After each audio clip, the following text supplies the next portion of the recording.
복된 주님의 날에 예배의 자리에 나오신 모든 성도님들에게 하나님의 위로하심과 복주심이 충만하시길 주님의 이름으로 축복합니다. 오늘 우리는 사무엘상 1장 중에 가운데 부분을 읽었습니다. 그래서 우리가 오늘 1절부터 18절까지의 말씀을 쭉 걸쳐서 우리가 함께 살펴보려고 합니다. 여러분, 이 사무엘상 1장은 읽으신 분들은 아시겠지만 아주 재미있는 한편의 드라마와 같은 이야기가 기록되어 있습니다. 아주 주요한 인물 3명이 등장을 하죠.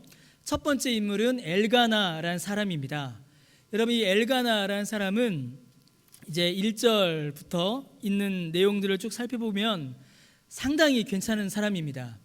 일단은 그 집안이 명망 있는 집안입니다. 그리고 이 엘가나는 상당한 경제력을 가지고 있었습니다. 그러니까 집안도 좋고 돈도 많고, 또 그것만 있는 것이 아니죠. 하나님을 향하여서는 경건하고, 또 이웃, 특별히 사람을 향하여서는 긍휼과 사랑이 많은 그런 사람이 바로 이 엘가나입니다. 여러분, 성경에 보면 이 엘가나 같은 사람이 한 명이 또 있죠. 누구냐면 바로 룻의 남편이었던 보아스가 이런 사람이었습니다. 아주 혼란하고 어지러운 시대였는데 보아스 같은 사람도 있었고 이 엘가나 같은 사람도 있었습니다. 부유한 집안, 넉넉한 경제력, 이웃을 사랑하는 마음, 또 가족을 사랑하는 마음, 하나님을 향한 경건함, 완벽한 남자죠. 그런 사람이 이 엘가나였습니다. 자, 그런데 이 엘가나에게 문제가 있었습니다. 왜 문제가 없었겠습니까? 이 엘가나에게 2명의 아내가 있었습니다. 첫 번째 아내는 한나입니다. 한나, 우리가 잘 아는 한나이죠. 한나는 이렇게 좋은 남편과 집안에 시집을 왔습니다. 그러나 그녀의 삶은 평탄하지 않았습니다. 왜냐하면 아이를 낳을 수 없었기 때문입니다. 아이를 낳을 수 없어서 그녀의 삶은 매우 불행했고 고통스러웠습니다. 여러분, 이는 단순히 불임만의 문제는 아니었습니다. 아이를 낳지 못하여서, 이로 인하여서 이 한나의 지위는 매우 위태로웠고, 또 앞으로의 미래 역시도 노후도 보장받지 못하는 그런 처지에 놓여 있었습니다. 왜냐하면 유대인들에게 있어서 자녀는 단순한 혈육이 아니라 하나님께서 주시는 복의 상징이자 증거이기 때문입니다. 자, 엘가나, 그리고 엘가나의 첫 번째 부인이었던 한나, 그런데 아이를 낳지 못한 한나가 있었습니다. 그리고 두 번째 부인이 있었는데 바로 브닌나라는 여인이 있었습니다. 이 브닌나는 한나가 임신하지 못하여서 엘가나가 받아들인 두 번째 아내일 것입니다. 거의 아마 맞을 겁니다. 자, 그런데 이 브닌나는 한나와는 달랐습니다. 이 브닌나라는 이름 자체가 아주 좋은 뜻이에요. 브닌나라는 이름이 무슨 뜻이냐면 열매를 맺은이라는 뜻입니다. 열매를 맺었다라는 뜻이에요. 그러니까 말 그대로 브닌나는 열매를 맺었습니다. 그래서 아이를 낳았습니다. 아이를 낳아서 아이를 키우기 시작했죠. 자, 그러면 이 브닌나가 그렇게 좋은 남편과 좋은 집안에서 아이를 낳아서 살면 좋은데 이 브닌나가 이름처럼 좋게 살지를 못했습니다. 이 브닌나는 한나를 매우 미워하고 괴롭히기 시작했습니다. 엘가나가 한나를 사랑하자 한나를 매우 질투하였고 한나를 괴롭히고 한나를 경멸했습니다. 그래서 여러분 7절 말씀을 보시면요, 7절이 좀 중요한데 그 괴롭힘이 매우 심하여서 한나가 슬퍼하며 식음을 전폐할 정도였습니다. 참 좋은 집안이에요. 명망 있는 집안이고 경제력도 풍부하고 엘가나도 착합니다. 그런데 그 가정은 문제가 있는 가정이었죠. 깨어진 가정이었습니다. 일부 다처가 있었고 또 아내들 사이에 굉장한 갈등이 있었고 그 갈등으로 인하여서 한나는 식음을 전폐하여 괴로워할 정도로 아주 많은 문제가 있었던 그런 가정이었습니다. 이러한 고통, 곧 자식을 낳지 못하는 상황에 놓인 한나는 하나님께 나아와 간절히 기도했습니다. 그리고 19절과 20절 말씀에 보시면요, 하나님께서 그 기도에 응답하사 사무엘이라는 아들을 한나에게 주셨습니다. 그리고 한나는 하나님께 기도한 대로 그 아들을 하나님께 드립니다. 여러분 11절 말씀해 보시면 한나가 하나님 앞에 서원하죠. 하나님께서 내게 아들을 주시면 그 아들을 하나님께 드리겠습니다 라고 이렇게 서원합니다. 하나님께서 아들을 주셨고 한나는 그 아들을 기도한 대로 하나님께 드립니다. 자, 여기까지 보면 참 좋은 이야기이죠. 큰 고통과 슬픔, 억울함과 괴로움을 겪었던 한나가 하나님께 기도함으로 모든 어려움을 이겨내는, 어떻게 보면 속이 시원해지고 어떻게 보면 감동을 주는 그런 이야기입니다. 아주 많은 어려움을 겪었던 한나가 기도로 문제가 해결되는 그런 이야기를 우리가 볼 수 있습니다. 여러분, 우리가 이렇게 한나의 이야기를 짧게 말씀을 드렸습니다. 자, 그러나 이 한나의 이야기에는 우리가 쉽게 납득하기 어려운 점이 하나 있습니다. 아이 낳지 못하던 여자가 하나님께 기도해서 아이 낳고 문제가 해결됐네, 이렇게 끝나면 좋은데 그 안의 과정이 사실은 매우 복잡하고 우리를 어렵게 하는 점이 하나 있습니다. 무엇이냐면 한나가 겪은 모든 어려움의 원인은 불임이었죠. 아이를 낳지 못하는 것이었습니다. 자, 그런데 그 불임, 아이를 낳지 못하는 일의 이유가 여러분 정말 받아들이기 힘든 내용입니다. 5절 말씀해 보시면 그 이유가 나타납니다. 5절 뒷부분에 보시면요, 여호와께서 그에게 임신하지 못하게 하시니 라고 기록되어 있습니다. 한나가 임신하지 못하였습니다. 한나가 왜 임신하지 못하였는가? 하나님께서 한나에게 임신을 허락하지 않으셨기 때문입니다. 하나님께서 한나의 태를 막으신 거죠. 여러분, 한나, 이 한나라는 이름은 은혜를 받은 자라는 뜻입니다. 은혜를 받은 자, 참 좋은 이름이죠. 한나, 은혜 받은 자.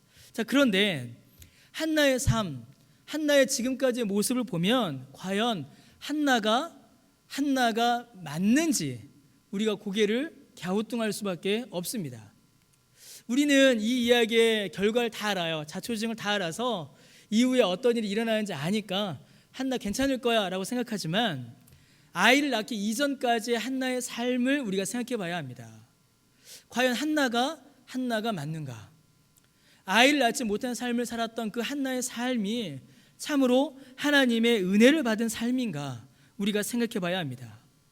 여러분, 하나님께서 한나를 사랑하신다면, 그리고 하나님께서 한나에게 은혜를 내리신다면 한나의 태를 열어주시고 자녀도 많이 주시고 남편의 사랑도 더 받아야 하는 거 아니겠습니까?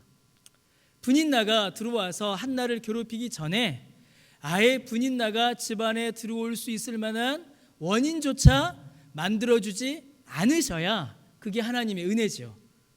그렇게 생각하지 않으십니까? 한나, 이름만 은혜 받은 자라고 지어놓으시고 하나님께서는 실제로는 한나의 삶에 은혜를 주신 것이 맞는가? 그런 의문, 그런 질문이 일어날 수밖에 없다라는 겁니다. 하나님께서 한나를 사랑하시고 하나님께서 한나에게 은혜를 주신다면 한나의 고통을 가볍게 해주시고 막히고 답답한 상황들을 열어주셔야 하는 것이 아니겠습니까? 여러분, 하나님께서 한나를 돌보시는 게 맞는 일일까요? 돌보시는 것일까요? 여러분, 아이를 낳지 못하는 한나의 삶, 잉태하지 못하는 한나의 삶, 그 태를 막으신 하나님의 결정이 과연 한나에게 여러분 은혜겠습니까? 여러분 어떻게 생각하십니까? 성경은 우리에게 그렇다라고 답합니다. 하나님께서 한나의 태를 막으셨는데, 하나님께서 한나에게 임신을 허락하지 않으셨는데 그 일이 하나님의 사랑이 맞다라고 성경은 우리에게 알려주고 있습니다. 여러분, 우리도 때로는 한나와 같은 상황에 처할 때가 많이 있습니다. 하나님께서 나를 사랑하실까? 하나님께서 나를 돌보실까? 하나님께서 나를 돌보신다면 어떻게 이런 일이 일어날 수 있을까? 여러분, 이런 의문을 가질 때가 우리에게 상당히 많이 일어납니다. 예수님 믿었는데, 예수님 믿고 구원 받았는데, 성경에 보니 하나님께서 돌보신다라고 하셨는데 과연 하나님께서 나를 돌보시는 것이 맞나? 하나님께서 나를 돌보신다는데 어떻게 이런 일들이 일어나나? 그런 의문, 그런 생각이 들 때가 우리에게 많이 있습니다. 그러나 성경은 그때에도 우리에게 동일한 답을 줍니다. 하나님께서는 우리가 이해할 수 없고 받아들일 수 없으며 하나님을 향하여 의심을 거둘 수 없는 그런 상황, 그런 환경, 그런 때에도 하나님께서는 우리를 사랑하십니다. 성경이 우리에게 알려주는 답은 바로 그것입니다. 그럼에도 불구하고 우리는 하나님을 의심하고 의문을 가지게 됩니다. 왜냐하면 하나님의 사랑과 돌보심이 우리의 생각과 다르기 때문이죠. 여러분, 하나님은 인격적인 분이십니다. 이 말을 우리가 잘 이해해야 합니다. 하나님은 인격적인 분이시다. 하나님은 인격적인 분이시다. 이 말이 무슨 말이냐면 하나님은 기계가 아니시다라는 말입니다. 여러분, 자판기 있죠? 자판기. 우리 1층에도 자판기가 있죠. 자, 자판기에 커피가 100원입니다. 자, 100원짜리 커피를 마시려면 얼마를 넣어야 하죠?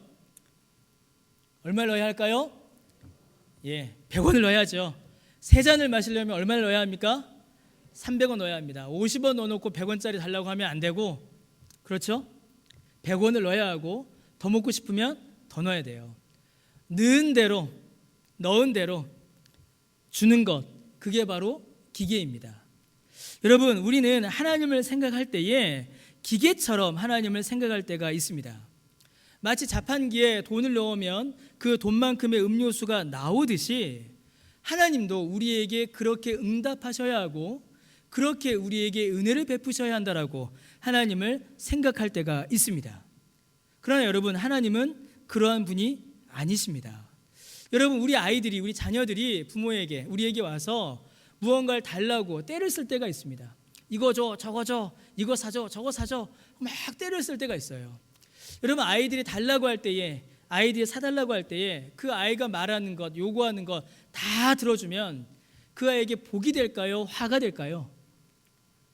여러분, 뭐가 될까요? 다 키워보셨잖아요. 왜 안 키워보신 것처럼 다들 이렇게 무관심하게 계십니까? 다 화가 되죠. 다 화가 되죠. 주님 말씀하신 것처럼 칼을 달라고 아이가 때를 써요. 그럼 그 아이의 손에 칼을 쥐어주면 그것이 그 아이에게 화입니까? 복입니까? 화죠.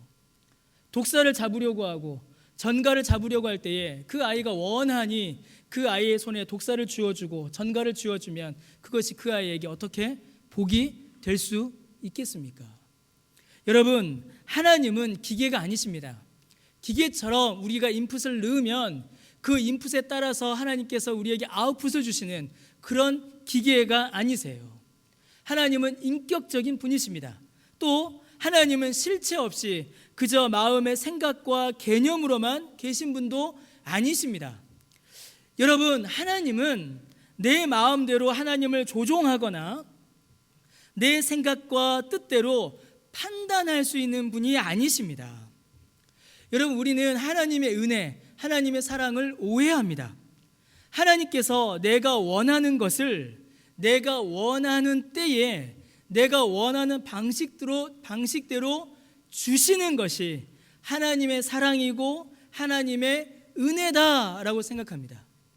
하나님, 내가 이만큼 했으니까 이만큼 주셔야죠. 하나님, 내가 이만큼 자격을 갖추었으니까 이만큼 주셔야죠. 하나님, 내가 인풋을 넣었으니 아웃풋을 주셔야죠. 그럴 때에, 그렇게 응답받을 때에 그것이 하나님의 은혜이고 하나님의 사랑이다라고 우리는 생각합니다. 그런데 여러분, 그것은 하나님을 모욕하는 겁니다. 그건 하나님을 모욕하는 거예요. 하나님을 기계처럼 생각하는 겁니다. 여러분, 하나님은 인격적인 분이십니다. 그래서 하나님께서는 하나님의 지식과 하나님의 의지와 하나님의 계획을 따라 하나님의 뜻을 이루어가는 분이십니다. 우리가 하나님께 요구하면 내가 인풋을 넣었으니 기계적으로 답을 주시는 분이 아니라 우리가 하나님께 기도할 때에, 우리가 하나님 앞에 소원을 아뢰일 때에 하나님의 뜻을 따라, 하나님의 계획을 따라, 하나님의 지식을 따라 우리에게 가장 좋은 것을 주시는 그 하나님, 바로 그런 하나님이신 것입니다. 여러분, 한나에게 일어난 일도, 그리고 우리에게 일어난 일들도 때로는 한나의 생각과 또 우리의 기대와 다를 때가 많이 있습니다. 여러분, 내가 원하는 대로 될 때가 많으세요? 아니면 내가 원하는 대로 안 될 때가 많으세요? 예, 그러시죠. 예. 저도 설교 준비하면서 한번 세워보았습니다. 과연 내 뜻대로 된 것이 무엇이 있었나? 20살 때부터 잘못된 겁니다. 저는 그래 뭔가 잘못된 거예요. 제 꿈과는 다르게 왔거든요. 제 꿈과는 하나님께서 내가 원하는 대로 하시는가, 하나님이 원하시는 대로 하시는가, 하나님께서 내 뜻을 이루어 주시는가, 아니면 하나님께서 하나님의 뜻을 이루시는가. 우리가 이 사이에서 갈등합니다. 그러나 여러분, 하나님께서는 하나님의 뜻을 이루십니다. 하나님께서는 하나님의 계획을 이루십니다. 그리고 그 뜻이, 그 계획이, 그 일이 우리에게 가장 좋은 것입니다. 그래서 우리에게 믿음이 필요합니다. 내 판단과 내 지식과 내 계획과 내 계산을 뛰어넘어 나에게 선을 베푸시는 그 하나님을 바라보고 그 하나님을 믿는 그 믿음이 우리에게 절실히 필요합니다. 여러분, 우리는 한나에게서 그 믿음을 우리는 발견할 수 있습니다. 자, 여러분, 한나가 아이를 낳지 못하였습니다. 자, 한나가 아이를 낳지 못한 이 일이 사무엘상 1장에 나오는 그 3명의 인물들에게 있어서 각자에게 각각 다른 의미를 가지게 됩니다. 사건은 하나예요. 그런데 그 일이 가지는 의미는 사람들마다 다릅니다. 자, 먼저 엘가나, 한나의 남편에게는 여러분 이 일이 어떤 의미를 가지게 될까요? 아내가 아이를 낳지 못해요. 그래서 슬퍼하고 괴로워합니다. 그런데 엘가나에게는 이 일이 아내를 불쌍히 여기는 동정의 이유가 됐습니다. 아내를 향한 사랑을 표현하고 아내를 위로하는 선한 일의 동기가 되었습니다. 아내를 사랑하기에, 아내를 위로하고 아내를 격려하고, 그런 말도 나오죠. 엘가나가 뭐라고 하냐면요, 한나가 막 슬퍼하니까 10 아들보다 내가 낫지 않느냐, 뭐 이렇게 말을 하면서 위로해줘요. 자, 그런데 여러분, 이 엘가나의 위로는 사실 한나의 문제를 해결해 주지 못했습니다. 아내를 사랑하는 마음으로 돈도 주고 사랑도 주고 관심도 줬지만 한나가 겪고 있었던 그 근본적인 문제, 그 불임의 문제를 해결해 주지 못했어요. 오히려 어떻게 됐습니까? 엘가나가 막 사랑을 표현하니까 분인나와 한나 사이에 갈등만 더 커졌죠. 자, 그러면 여러분, 분인나에게는 이 일, 한나가 아이를 낳지 못한 이 일이 어떤 의미를 가지게 될까요? 어떤 의미를 가졌을까요? 분인나에게는 악한 마음과 행동의 이유가 되었습니다. 자, 분인나는 한나를 경쟁자로 생각했습니다. 그래서 영어 성경을 보면요, 분인나가 한나를 대할 때에 라이벌로 이렇게 번역을 합니다. 경쟁을 하는 거예요. 막 경쟁합니다. 경쟁 안 하면 얼마나 좋겠습니까? 자기는 아이도 낳았잖아요. 그리고 엘가나가 사랑도 해주고 돈도 주는데 왜 한나를 괴롭힙니까? 그런데 이 분인나는 한나를 미워했습니다. 엘가나가 한나를 사랑할 때 그 사랑을 질투했습니다. 자기가 받는 대접이 불합리하다라고 여겼습니다. 그래서 분인나는 한나를 공격하고 괴롭히기 시작했습니다. 자, 한나가 아이를 낳지 못했습니다. 이 일이 엘가나에게는 동정의 이유, 선한 일의 이유가 되었지요. 그러나 해결이 되지 못했습니다. 분인나에게는 뭐가 되었습니까? 분인나에게는 악을 더하는 죄의 이유가 되었습니다. 엘가나도 분인나도 이 한나의 불임을 통하여서 무언가 답을 찾거나 거룩하고 선한 열매를 맺거나 해결책을 제시하지를 못했습니다. 그냥 헛된 소망과 죄만 더했을 뿐이지요. 그렇다면 여러분, 한나에게는 이 일이 어떤 의미를 가질까요? 자, 한나가 아이를 낳지 못하였습니다. 아이를 낳지 못한 이 일이 한나 자신에게는 어떤 의미를 여러분 가졌을까요? 한나에게는 하나님께로 나아가는 이유가 되었습니다. 한나는 이 일로 인하여서 하나님께로 나아갔습니다. 엘가나는 한나가 아이를 낳지 못하자 한나만 바라봤죠. 분인나는 한나가 아이를 낳지 못하자 한나를 미워하고 죄를 더했습니다. 그러나 한나는 자기가 아이를 낳지 못하자 하나님께로 나아갔습니다. 자신의 모든 슬픔과 고통과 억울함을 다 끌어안고 한나는 하나님께로 나아갔습니다. 여러분, 9절 말씀을 보시면요, 9절은 매우 중요한 의미를 하나 우리에게 보여줍니다. 9절에 그들이 실로에서 먹거나 마신 후에 한나가 일어나니 라고 기록되어 있어요. 여러분, 사무엘상 1장에 기록된 한나의 첫 번째 행동이 바로 이겁니다. 사무엘 1장에 기록된 한나의 첫 번째 행동은 일어나는 것이었습니다. 자기 자리에서 일어나는 것이었어요. 여러분, 한나가 일어났습니다. 한나가 일어나서 누구에게로 향했겠습니까?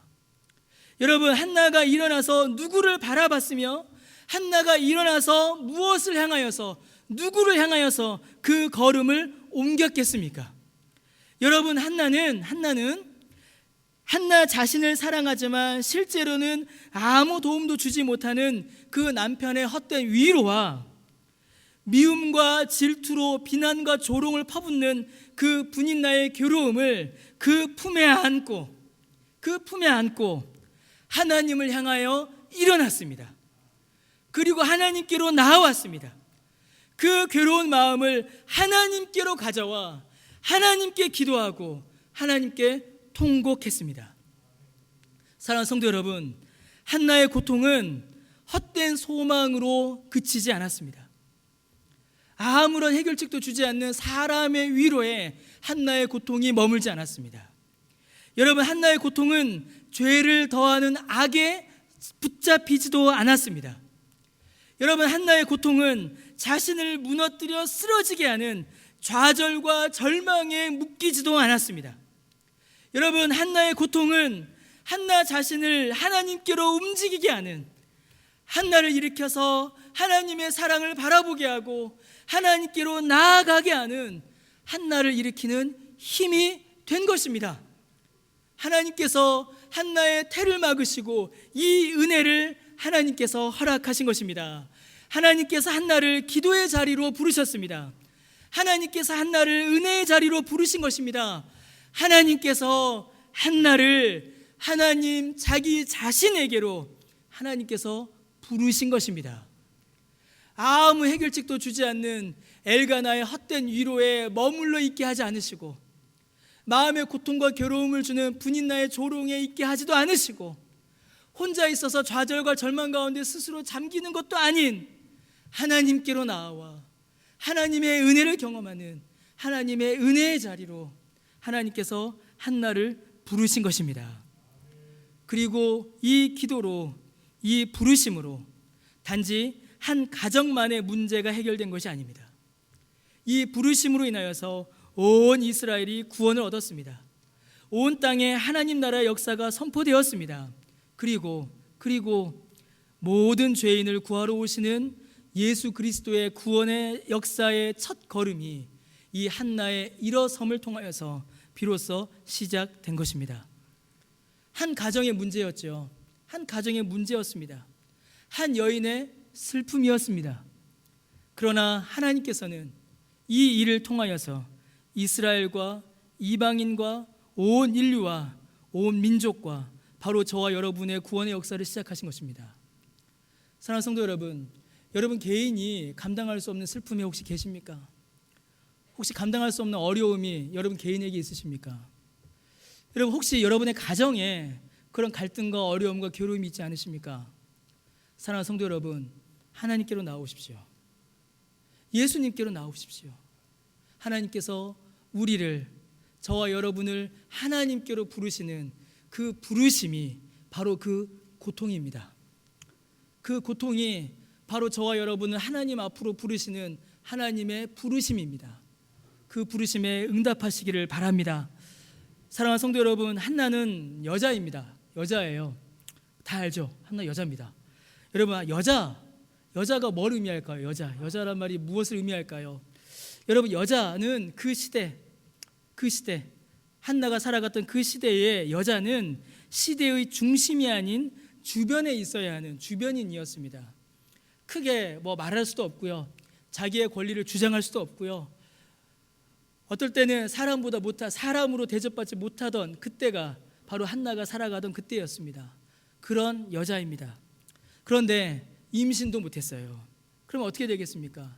한나는 세상의 중심이 아닌 세상의 주변에 머물러야 했는데 그 주변인 중에도 끼지 못하고 더 주변으로 밀려나야 했습니다. 남자가 아닌 여자, 그러니까 여기에 있어야 돼요. 그런데 애를 못 낳았으니 여자에게서도 또 밀려나는 겁니다. 중심이 아닌, 세상의 중심이 아닌 주변으로 자꾸 밀려나야 했습니다. 영적으로는 어땠을까요? 여러분, 한나는 평신도였습니다. 한나는 성직자가 아니었어요. 여러분, 우리가 읽은 본문에 한나가 하나님 앞에 기도할 때 엘리가 이상하게 쳐다보죠. 왜 이상하게 쳐다보겠습니까? 두 가지 때문이에요. 여자가 혼자 하나님 앞에 나와서 기도하는 게 그때는 흔한 일도 아니었고 쉽게 허락되지도 않았습니다. 엘리가 요구하였던 형식과 어떤 그런 방법들을 한나가 갖춘 것도 아니었어요. 여러분, 한나는 혼자서는 하나님 앞에 나와 기도하는 것조차 쉽게 허락되지 않았던 평범한 사람이었습니다. 평범한 사람이에요. 그래서 어떤 분은 이 한나를 가리켜서 주변인이라고 이렇게 설명하는 분이 계십니다. 주변으로 자꾸 밀려났죠. 가정의 중심에서 밀려났습니다. 분인나로 인하여서 가정의 중심에서 밀려나고, 임신하지 못하여서 세상의 중심에서 밀려나고, 성직자가 아니기에 성전의 중심에서 밀려나고 자꾸 밀려났어요. 한나는 무력하고 주변으로 밀려났으며 평범한, 아니죠, 오히려 평범에도 미치지 못하는 슬픔과 고통의 사람이었습니다. 한나, 사랑을 받은 자, 은혜를 받은 자가 아니라 은혜를 받지 못한 자였습니다. 그런데 하나님께서 그 한나를 하나님의 중심으로, 하나님의 심장으로 하나님께서 그 한나를 끌어오셨습니다. 세상은 한나를 주변으로 밀어냈지만 하나님께서는 그 한나를 하나님의 심장으로 끌어당기셨습니다.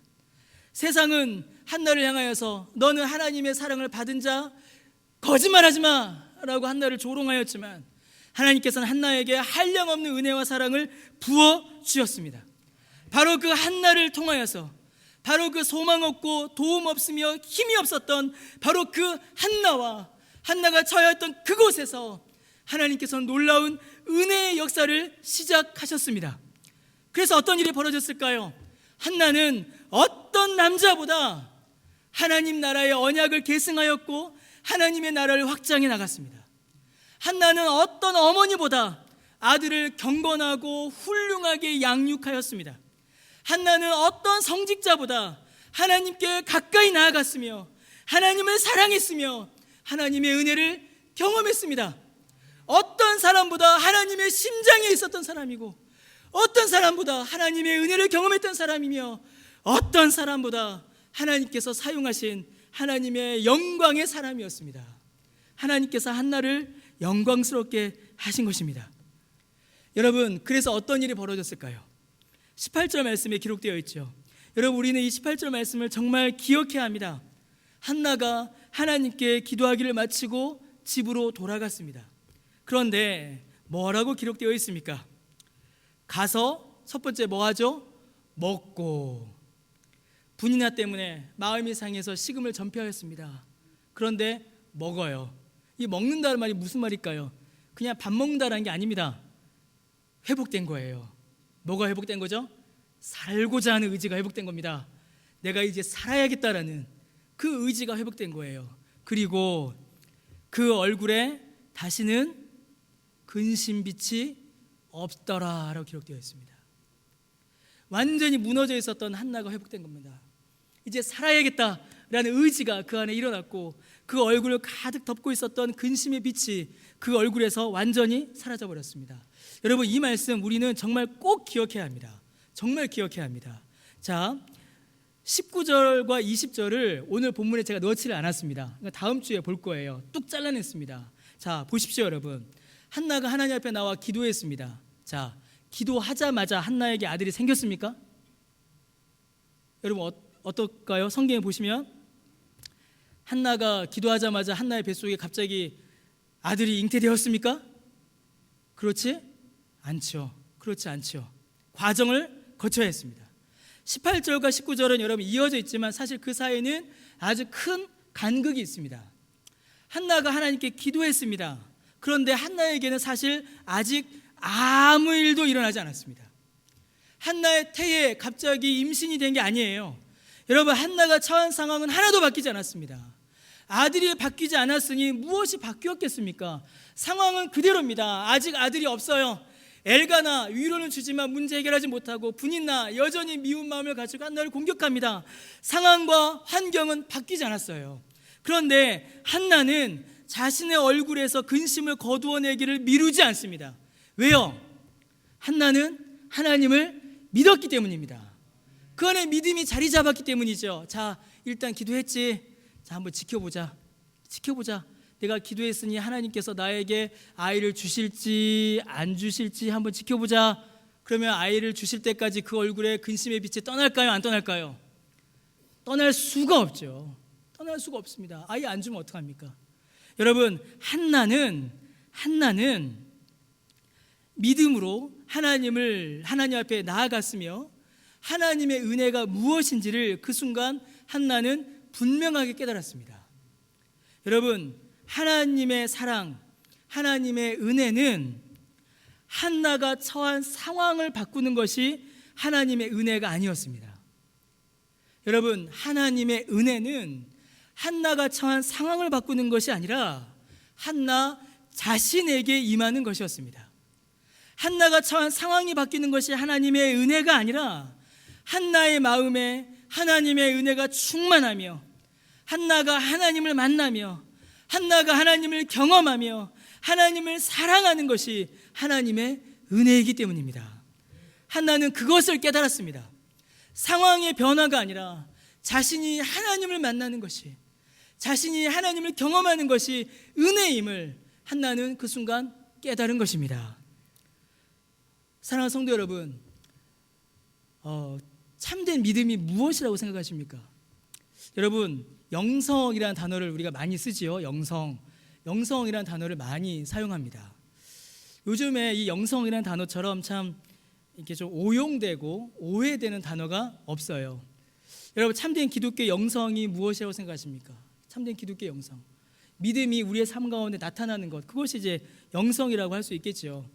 여러분, 참된 기독교의 영성, 그게 뭘까요, 여러분? 아무리 아파도, 아무리 슬퍼도, 아무리 고통스러워도 울지 않고 원망하지 않고 슬퍼하지 않고 늘 기쁘고 즐겁고 괜찮게 돌아다니는 것, 여러분, 그게 기독교 영성일까요? 여러분, 혹시 그렇게 생각하십니까? 제가 예전에 10년도 전에 어떤 교회 사역할 때입니다. 제가 몸이 좀 아팠어요. 몸이 좀 많이 아팠습니다. 그래서 아파서 좀 끙끙 앓았습니다. 그래서 어떤 분이 오셔서 저한테, 그때 목사였습니다. 목사님 왜 아프세요? 이렇게 물어보시는 겁니다. 그래서 제가 좀 무리를 해서 그런가 봅니다 라고 말씀드렸죠. 아닌 것 같은데 이러세요. 그래서 제가 저도 모르게 입에서 툭 나온 말이, 제가 좀 요즘에 설교 준비한다고 스트레스를 받아서, 이 스트레스라는 말에 이분이 갑자기 화를 내시는 거예요. 저한테 막 화를 내세요. 저한테 어떻게 목사가 믿음도 없이 기도하면 스트레스 풀리는데 기도하지 않으니까 그런 거 아니냐고 저한테 갑자기 화를 내시는 겁니다. 어떻게 목사가 아프다고 끙끙 앓아, 기도하면 하나님께서 고쳐주시는데 이러시면서 저를 그 순간 세워놓고 저를 혼을 내시는 거예요. 갑자기 마음이 아프네요. 그때 생각을 하니까 어떻게 목사가 얼굴에 아픈 빛을 띄우고 말이야 하면서 손가락 짜시면서 저한테 화를 내시는 거예요. 이렇게. 그래서 제가 그때 상처받았습니다. 제가 상처받았어요. 상처받고서 내가 목사가 아닌가 보다. 내가 목사하면 안 되겠구나. 그때 제가 목사 되고 한 1, 2년 됐을 때인가요 싶어요. 제가 나 같은 거는 그래, 목사하면 안 되겠다. 그렇게 제가 마음에 아주 심각한 시험이 들어갔고요. 제가 이건 아닌가 보다 제가 그렇게 생각을 했어요. 여러분, 그렇습니까? 여러분, 그러세요? 여러분, 그러실 수 있으세요? 그러실 수 있으십니까? 아픈데 아픈 척 안 하고, 힘든데 힘든 거 티 안 내고, 슬픈데 눈물 안 흘리고, 그냥 교회 올 때 안 아픈 듯이, 그냥 괜찮은 듯이, 아무 일 없는 듯이 웃으면서 즐겁게 할렐루야 하면서 이렇게 오실 수 있으세요? 여러분, 우리의 믿음, 우리의 영성은 그런 게 아닙니다. 여러분, 우리는 성경이 말하는 우리의 영성을 우리는 회복해야 합니다. 여러분, 요즘 영성이 참 왜곡돼요. 여러분, 귀신을 쫓아내는 게 영성입니까? 예수님께서 이미 모든 사단 마귀의 세력을 멸하셨는데 왜 그렇게 귀신을 쫓아냅니까? 예수님 안에 있으면 귀신이 우리를 어떻게 해야겠습니까? 그걸 믿으시면 돼요. 귀신 쫓아내는 거 그 영성 아닙니다. 여러분, 왜 자꾸 멀쩡한 사람을 쓰러뜨립니까? 성경이 뭐라고 되어 있어요? 넘어진 자를 일으키는 게 은혜이지 일어선 자를 쓰러뜨리는 게 은혜라고 성경 어디에 기록되어 있습니까? 제가 그러니까 웃으시는 분은 이제 알아듣시는 거예요. 막 답답해요. 예수님께서 모든 사단마귀 권세 멸해서 믿는 자를 절대로 해하지 못하도록 예수님께서 다 이겨버리셨는데 왜 굳이 귀신을 불러내서 쫓아냅니까? 언제 쓰러뜨리라고 성경이 되어 있어요? 쓰러뜨리는 게 언제 그게 은혜입니까? 쓰러지고 넘어진 자 일으켜서 세우는 게 은혜지. 한나도 일어나잖아요. 한나가 언제 누웠습니까? 근데 왜 그걸 왜 영성이라고 해요? 그게 왜 은혜입니까? 여러분 그거 아니에요, 여러분. 여러분 그러한 말들이 어디서 나오는 걸까요? 여러분 우리의 영성은요, 기독교에서 말하는 성경이 말하는 영성은 우리가요 아이언맨이 되는 게 아닙니다. 우리가 슈퍼맨이 되는 게 우리의 영성이 아니에요. 성경에서 말한 영성은 우리가 사는 이 땅의 삶을 초월하는 도인이 되는 게 아니에요.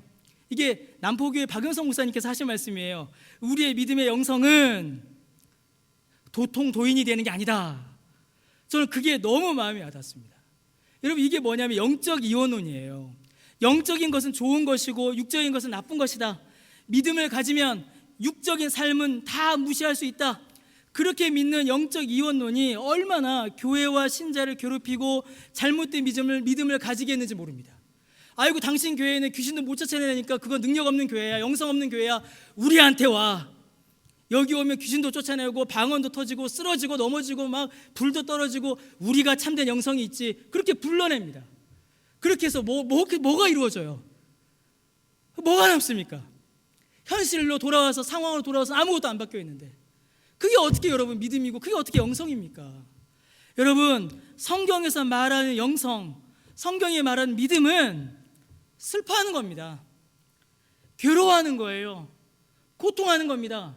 때로는 의심하는 겁니다. 때로는 원망하는 거예요. 때로는 하나님을 향하여서 하나님 이러실 겁니까? 라고 짜증 부리는 겁니다. 그러한 삶의 고통과 눈물을 겪는 거예요. 그러나 거기에 머무는 것은 아닙니다. 거기에 붙잡히는 것도 아니에요.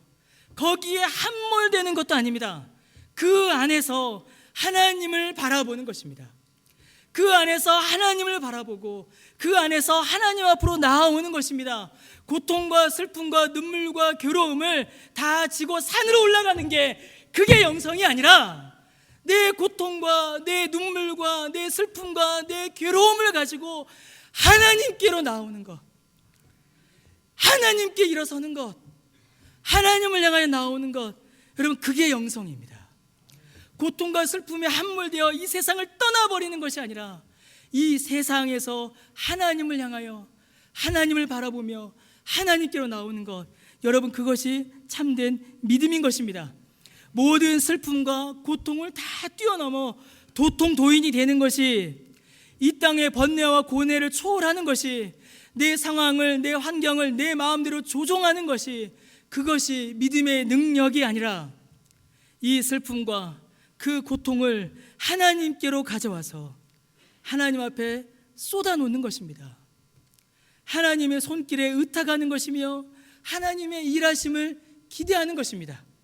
내 팔에 힘이 세져서 손만 뻗으면 막 사람들이 쓰러지고, 내가 기도의 능력이 갑자기 막 세져서 기도하면 모든 일이 해결되고, 그게 아니라 내가 힘이 세워지는 것이 아니라, 여러분 강하신 하나님의 손이, 능하신 하나님의 팔이 나를 감싸고 나를 붙잡고 그 은혜를 경험하는 것, 여러분 이것이 하나님께서 우리에게 주시는 은혜의 본질입니다.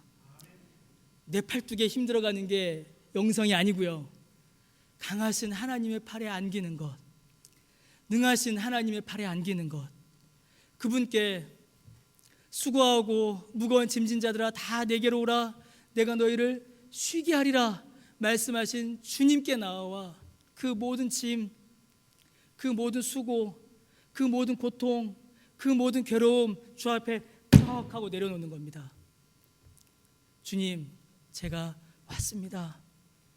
저의 죄 용서해 주시고 이 죄의 짐 이기게 해 주시고, 주님 나와 함께 하소서. 그때에 어떤 일이 벌어질까요? 우리의 연약한 상태가, 우리의 연약한 그 지점이 하나님께서 위대한 일을 시작하시는 시작점이 됩니다. 우리가 하나님을 의지하여 그분 앞에 우리의 눈물과 고통을 쏟아낼 때에, 그때 하나님께서는 하나님의 위대한 역사를 시작하십니다. 여러분, 무거운 것 하나 들지 못하는 연약한 우리의 팔을 들어서 하나님께서 하나님의 일을 행하십니다. 아무도 듣지 않고 귀 기울이지 않는 작은 우리의 목소리를 통하여서 하나님의 말씀과 생명의 복음이 선포되게 하십니다. 여러분, 많이 걷지 못하고 오래 서 있지 못하는 우리의 다리, 우리의 걸음을 통하여서 하나님의 복음이 퍼져나가고 하나님의 나라가 확장되게 하십니다. 차갑고 갈등하고 어려움을 겪는 우리의 가정이 하나님 나라 되게 하시고, 그 가정을 통하여서 하나님 나라 이루어지게 하시며 하나님 나라 확장되게 하시는 것입니다. 사랑하는 성도 여러분, 한나를 통하여 이루신 그 놀라운 은혜의 역사를 오늘 우리가 말씀을 통하여서 확인할 수 있었습니다. 그리고 그 은혜의 자리로 하나님께서 저와 여러분을, 우리를 부르십니다.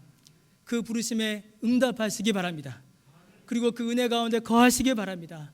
그리하여 하나님의 그 위대한 역사의 시작점이 되시는 저와 여러분 되시기를 주님의 이름으로 간절히 축원합니다. 우리 함께 찬송하겠습니다. 우리 찬송가 93장을 우리 함께 찬송